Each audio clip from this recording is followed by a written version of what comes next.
Welcome to my channel. அடிக்கிற வேலைக்கு இந்த மாதிரி ஒரு கருவாடு குழம்பு வச்சுட்டு அதுக்கு சைட் டிஷ்ஷாக வந்து இந்த களி வச்சு கொடுத்து அதில் இந்த குழம்பு ஊற்றி கொடுத்தா யாராச்சும் வேணாம் சொல்வீங்களா? சொல்ல மாட்டீங்களா?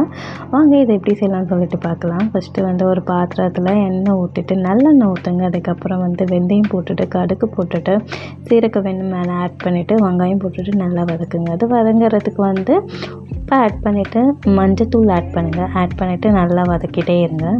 அது கொஞ்சம் வந்து செவந்த உடனே அது கூட வந்து தக்காளி ஆட் பண்ணுங்கள். நான் வந்து இப்போ வந்து 2 தக்காளி ஆட் பண்ணியிருக்கேன்.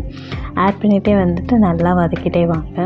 வெங்காயம் தக்காளி வதங்க வந்து ஒரு டிப்ஸ் தரேன். இதை வந்து நீங்கள் க்ளோஸ் பண்ணி வச்சுட்டிங்கன்னா வந்து ஒரு 2 செகண்ட்ஸ்லையுமே அது வந்து வெந்துடும். அதுக்கப்புறம் வந்து இதுக்கு வந்து நான் தனி மிளகாத்தூள் வந்து கொஞ்சம் ஆட் பண்ணுவேன்.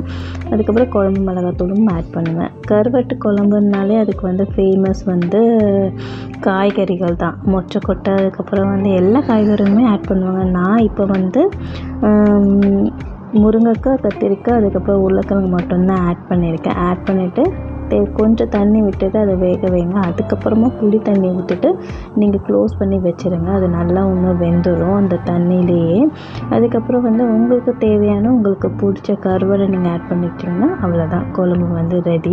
இதை வந்து நல்லா கொஞ்சம் சுண்ட வச்சிடணும். அவ்வளோதான், குழம்பு வந்து ரெடி ஆகிடும். இதுக்கு வந்து நல்லா இந்த சம்மருக்கு ஏற்ற மாதிரி களி செஞ்சுட்டு அதில் வந்து இந்த குழம்பை வந்து தொட்டு சாப்பிடக்கூடாது, ஊற்றி பெரட்டி சாப்பிடணும்.